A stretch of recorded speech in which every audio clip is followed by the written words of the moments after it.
नमस्कार। मैं doctor Manju Ladla, associate professor SK government girls college Sikar. आज का हमारा टॉपिक है गुटनिरपेक्ष आंदोलन की कमजोरियां, आलोचना और चुनौतियां। पिछली क्लासों में अपन ने गुटनिरपेक्ष आंदोलन का अर्थ और उसकी उत्पत्ति के कारण देखे थे। दूसरा जो अपना वीडियो लेक्चर था उसमें अपन ने उसकी विशेषताएं डिस्कस की थी। और आज का हमारा टॉपिक है गुटनिरपेक्ष आंदोलन की कमजोरियां, आलोचना या कमियां। देखिए, गुटनिरपेक्ष आंदोलन जब शुरू हुआ था तब 1961 में 25 राष्ट्रों ने भाग लिया था और वर्तमान में इसकी सदस्य संख्या 120 हो गई है। ये संयुक्त राष्ट्र संघ में 2/3 सदस्यों का प्रतिनिधित्व करता है, लेकिन फिर भी आज ये अनेक चुनौतियों का सामना कर रहा है। इसकी अनेक आलोचनाएं की जाती है, अनेक कमियां बताई जाती है, जिनमें से प्रमुख कमियां इस प्रकार से हैं। पहला आरोप ये लगाया जाता है कि ये अवसरवादिता या काम निकालने की नीति है। नाम आंदोलन के ऊपर अवसरवादी होने का आरोप लगाया जाता है। इसके जो सदस्य राष्ट्र हैं वो अवसर अनुकूलता के अनुसार अपनी नीतियों में परिवर्तन कर लेते हैं। उन्हें दोनों ही गुटों से या महाशक्तियों से सहायता प्राप्त करनी होती थी और इसलिए वो जिधर उससे सहायता मिलती थी उधर वो झुक जाते हैं। तो पहला आरोप ये है कि ये अवसरवादिता की नीति है, इसके ऊपर ये आरोप लगाया जाता है। दूसरी जो आलोचना की जाती है वो है कि सिद्धांत है तो ये नीति उपयुक्त है, किंतु व्यवहार में सही नहीं है या अव्यवहारिक है। जैसे मान लीजिए ये कहते हैं कि इनका जो मुख्य उद्देश्य है वो है इन राष्ट्रों की स्वतंत्रता सुनिश्चित करना, लेकिन व्यवहार के धरातल पर नाम देशों ने इस संदर्भ में अपना कोई ज़्यादा दायित्व नहीं निभाया है। किसी न किसी राष्ट्र के साथ में जुड़ जाते हैं और व्यवहारिक तौर पर इनकी जो नीतियां हैं वो विफल रही है। तीसरी जो कमी या आलोचना की जाती है कि ये बाहरी सहायता पर निर्भर है। नाम देश आर्थिक और रक्षा संबंधी जो सहायता है वो दूसरे देशों पर निर्भर करते हैं। यदि कोई राष्ट्र किसी दूसरे राष्ट्र से कोई सहायता प्राप्त करता है या किसी दूसरे गुट पे आश्रित है तो स्वतंत्र रह ही नहीं सकता। उसके ऊपर कोई ना कोई दबाव, कोई ना कोई आरोप या कोई पक्षपात करने का आरोप लग ही जाता है। तो नाम नीति सही तरीके से तभी सफल होगी जब ये राष्ट्र जो है आर्थिक दृष्टि से आत्मनिर्भर होंगे, तो दूसरे राष्ट्रों पे ये निर्भर करते हैं। चौथा जो आरोप है या जो आलोचना है वो ये की जाती है कि ये असुरक्षा भरी नीति है, अर्थात नाम देश नीति जो है इनके सदस्य राष्ट्रों को कोई सुरक्षा की गारंटी प्रदान नहीं करती है। नाम के जो सदस्य राष्ट्र है अपनी सुरक्षा के लिए स्वयं अस्त्र शस्त्र जुटाते हैं या सैन्य सामग्री इकट्ठी करते हैं या दूसरों से सैनिक सहायता लेने का प्रयास करते हैं। और जैसे ये दूसरे देशों से सैनिक सहायता लेने का प्रयास करते हैं या अस्त्र शस्त्र जुटाते हैं तो नाम के सिद्धांतों के प्रतिकूल है, तो सुरक्षा की कोई गारंटी नहीं देती है। पांचवी इसकी आलोचना या आरोप ये किया जाता है कि ये संकुचित नीति है। विदेश नीति का दायरा इतना व्यापक होता है कि गुट निरपेक्षता की नीति में नहीं बांधा जा सकता है। गुट निरपेक्षता का दायरा बहुत सीमित होता है। गुटों से बाहर क्रियाशील होने की कल्पना इस नीति में है ही नहीं। सारी नीति गुटों के इर्द गिर्द ही घूमती नजर आती है और इसी के इर्द गिर्द ही ये नीति अपनाई जाती है, तो ये संकुचित नीति है। इसके अंतर्गत गुटों के बीच में मध्यस्थता करना या गुटों के निर्णय को सुलझाना या इस तरह का व्यवहार करना कि एक राष्ट्र दूसरे राष्ट्र का बुरा नहीं माने, बस इन्हीं नीतियों में उलझ कर ये रह जाती है, तो संकुचित नीति है। छठवीं जो आरोप है या नीति ये आलोचना ये की जाती है कि इसमें राष्ट्रहित की बजाय नेतागिरी की नीति अपनाई जाती है, अर्थात इसके जो कर्णधार नेता होते हैं इस आंदोलन के, इस नाम देशों के जो सम्मेलन होते हैं उसमें अपने आप को मंच पर फेमस करने की प्रवृत्ति ज़्यादा अपनाते हैं। इसमें राष्ट्रहितों की पूर्ति कम हो रही है और अपने अंतर्राष्ट्रीय मंच पर फेमस या प्रसिद्ध होने की नीति ज़्यादा अपनाई जाती है। सातवीं इसकी आलोचना ये की जाती है कि इस नीति द्वारा अंतर्राष्ट्रीय राजनीतिक व्यवस्था में उल्लेखनीय परिवर्तन नहीं हुआ है। जब तक शीत युद्ध चलता रहा तब तक दुनिया दो भागों में या दो गुटों में बटी रही। शीत युद्ध के पश्चात भी जो देश थे, बड़े राष्ट्र हैं, उन्होंने अब गुटनिरपेक्षता के कहने से कोई परिवर्तन नहीं किया। जैसे अपन बात करते हैं, भारत ने विरोध किया, उसके बावजूद भी अमेरिका की सेनाएं कोरिया में चली गई। चीन ने तिब्बत पर कब्जा किया।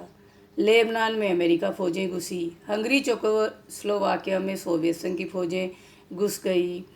तो अगर अपन पश्चिमी एशिया की बात करते तो 4 बड़े अरब इजराइल वहाँ पर युद्ध हुए।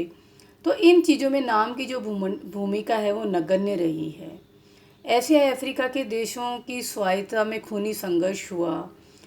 इन देशों में जो साम्राज्यवादी ताकतें थी वो अपनी कमजोरियों या व्यवस्था के कारण छोड़कर गई थी, इन देशों को हटती गई है। तो नाम नीति में कोई अंतर्राष्ट्रीय परिवर्तन करने की कोई बड़ा परिवर्तन इसकी वजह से हुआ ऐसा नहीं कहा जा सकता है।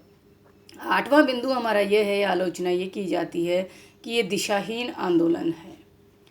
अर्थात नाम ये चाहता है कि अंतर्राष्ट्रीय आर्थिक व्यवस्था इस तरह की हो जिसमें सद्भावना मुख्य तत्व हो, लेकिन निर्माण करना तो दूर रहा। नाम के द्वारा नाम के जो देश हैं स्वयं ही बिखरने लगे हैं।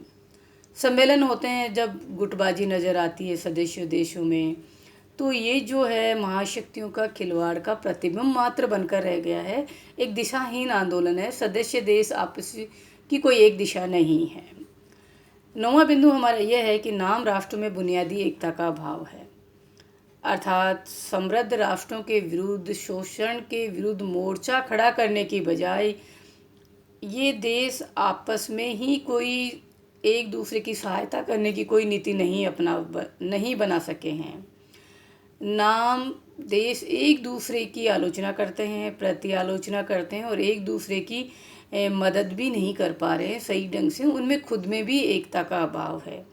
जैसे अपन बात करते हैं, तेल संपन्न जो राष्ट्र है वो नाम देशों को भी तेल के मायने में कोई रियायत नहीं देते हैं। तो इन सदस्य देशों में बुनियादी एकता का अभाव है। 10वां अपना बिंदु यह है कि स्पष्ट सिद्धांत का अभाव है, अर्थात मूल्य रहित पैतरा है। इसका मतलब ये होता है कि नाम देशों की आपस में कोई विचारधारा या कोई सिद्धांत नहीं है। इन सदस्य देशों की जो राजनीतिक व्यवस्था है वो भी अलग अलग है।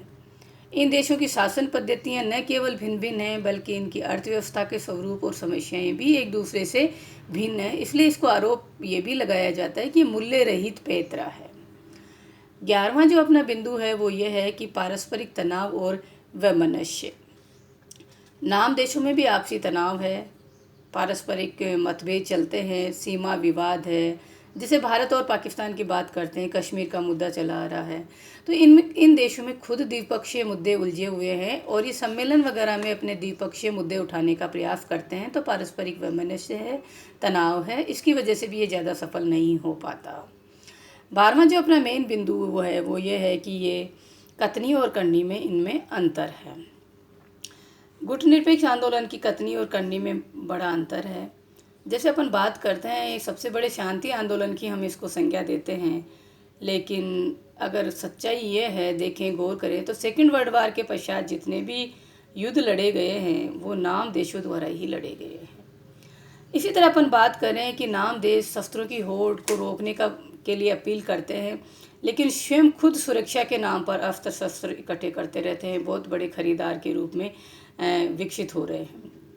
इसी तरह नाम देश आरोप लगाते हैं अमीर देशों पे, विकसित देशों पे कि हमारे ऊपर प्रतिकूल शर्तें ला देते हैं। उन्हें हमारे ऊपर ब्याज की शर्तें होती है, ऋण का बोझ होता है, प्रतिकूल व्यापारिक शर्तें होती हैं।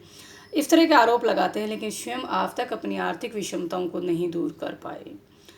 स्वयं अपना कोई आर्थिक विकास करने के लिए आपस में एकजुट होने का प्रयास नहीं कर पाए, आपसी सहयोग स्वयं विकसित नहीं कर पाए। इसी तरह अगर अपन बात करते हैं, मानवाधिकारों की स्थिति भी इन देशों में ज़्यादा अच्छी नहीं है। तो नाम की कथनी और करनी दोनों में अंतर पाया जा रहा है, तो ये भी एक कमी इसमें है। और लास्ट अपना जो 13वां बिंदु है वो यह है कि गुटनिरपेक्षता का अवमूलन। अर्थात हम कह सकते हैं कि धीरे धीरे गुटनिरपेक्षता का अवमूलन होता जा रहा है।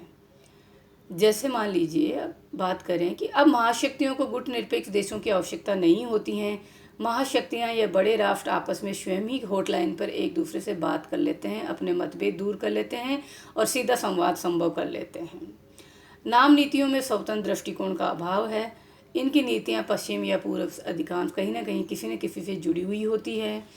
नाम के जो छोटे राष्ट्र हैं वो अपने आप को असुरक्षित महसूस करते हैं। क्षेत्रीय और धार्मिक विचार के आधार पर भी नाम में जो सम्मिलित राष्ट्र है, मुस्लिम राष्ट्र है, वो अपने आप को पृथक मुस्लिम गुट में संगठित करने में लगे हुए हैं। नाम के जो शिखर सम्मेलन होते हैं उनको सदस्य देश गंभीरता से नहीं लेते हैं और उनकी उपस्थिति औपचारिकता मात्र बनकर रह जाती है। ये आंदोलन शांति और सुरक्षा और स्वतंत्रता को अक्षुण्ण बनाए रखने की बात तो करता है, परंतु बनाए रखने के लिए न तो इनमें एकता है, न संबद्धता है, न नैतिकता है और न ही इनके पास कोई सैनिक शक्ति है। इसकी सामूहिक एकता में कमी आई है। परिणाम स्वरूप इसके जो निर्णय और घोषणाओं का नैतिक और राजनीतिक प्रभाव कम हुआ है। और हम ये कह सकते हैं कि ये जो मुख्य कारण है जो अपन ने देखे हैं, इन कारणों की वजह से ही नाम का प्रभाव, क्षमता व महत्व का ह्रास होता जा रहा है। प्रासंगिक बने रहने के बावजूद भी नाम का अपना महत्व और अपनी की प्रभावशीलता को धीरे धीरे खोना भविष्य के लिए एक शुभ संकेत नहीं है। इसलिए ये जरूरी है कि विश्व को सुधारने से पहले नाम अपने आप को, स्वयं को सुधारे, तभी ये आंदोलन आगे बढ़ेगा, विकास करेगा और गति मिलेगी। धन्यवाद।